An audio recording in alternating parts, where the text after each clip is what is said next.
I didn't learn how to read until I was in the third grade. It was a big struggle for me to learn how to read.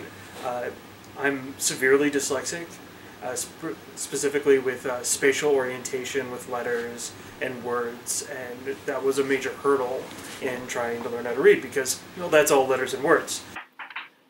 As Jordan is sharing about being in a room with remedial students, unbeknownst to him, he was experiencing the consequences of a fixed mindset. His sense of belonging had been removed, but his self-determination to overcome this challenge was a catalyst for him to learn how to read. Self-determination, as developed by DC and Ryan, has 3 guiding principles for intrinsic motivation: autonomy, belonging, and competency. Jordan's story exemplifies all 3. I really wanted to read. Like, my parents love to tell the story that when you could take me to a toy store or in a store and they did, or go to the mall was often, it would be like, okay, what store do you want to go to? You could buy anything today, it's a special treat. I'd go to the bookstore.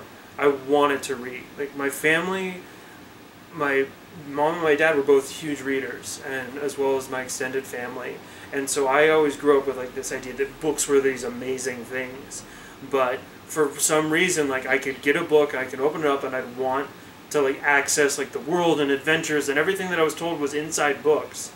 And I wanted to have that. I wanted to be part of it. Autonomy provides students the ability to implement their free will in the classroom with the guidance and parameters of the teacher. From a young age, Jordan clearly wanted to read. He had that self-motivation, and with that autonomy, he chose reading even though he wasn't sure how he was going to get there.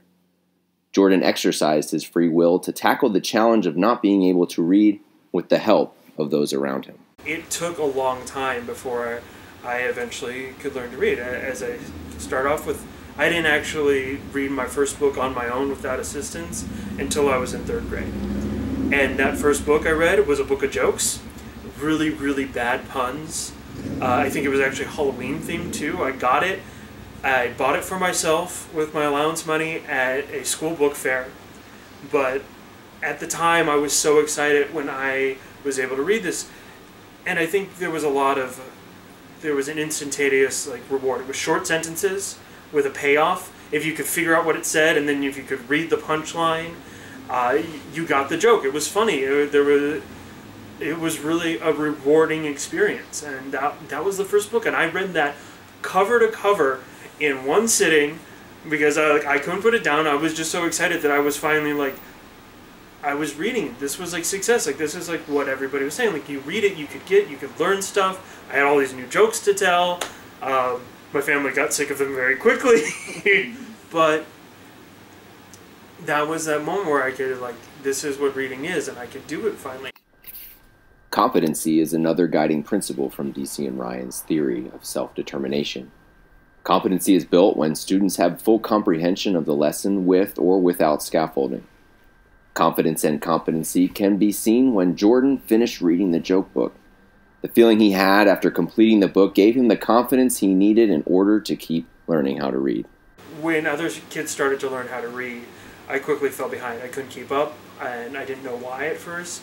In kindergarten and first grade, I'd get pulled out of the classroom and put with remedial students.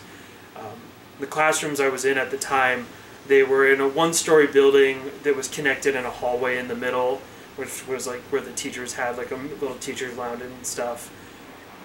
But as a little kid, that was like the great unknown, and nobody went back there, except if you were one of the remedial reading kids. You got pulled out of class and you went through the door that only the teachers went through and were sat down, and what I imagine now was like the snack area for teachers, but it was just like a table, it was this awkward space, and you're with a bunch of other kids, and a lot of the other kids, some of them probably had learning difficulties as well, and but for me it was, I really wanted to read it, I couldn't, and that wasn't true of everybody else back there, so it was hard to be with a group of kids, some of them who were just enjoyed the fact that they got to go to the back room, and they got to like do the special thing, but for me it felt like I wasn't part of the classroom anymore. Belonging is the last guiding principle from DC and Ryan's theory of self-determination. This guiding principle can be explained by a student's desire to feel facilitated for and secure within their classroom and with their peers. Students are intrinsically motivated by belongingness when they feel secure enough to share or participate in classroom discussions. Jordan's story is an example of when belonging is not being promoted in the classroom. He does not feel secure enough to share or participate in the classroom because he is constantly being taken out of it. This is connected to Carol Dweck's idea of growth versus fixed mindset. Developed by Carol Dweck is the idea that a person's level of intelligence can be cultivated and expanded through effort. Growth mindset emphasizes hard work, a willingness to persevere through struggles, and a willingness to push through learning challenges. Teachers have the responsibility to foster a growth mindset in the classroom. When Jordan is called an idiot by his teacher is not fostering a growth mindset. Rather, she was projecting her fixed mindset, which contrasts the idea of growth mindset.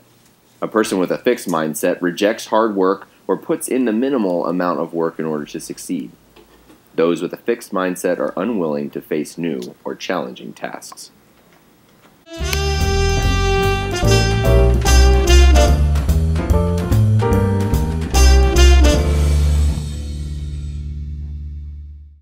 One of the benefits of being dyslexic is now you can tell dyslexic jokes. So, did you hear the one about the agnostic dyslexic kid? No. He lies in bed each night wondering if there is a dog.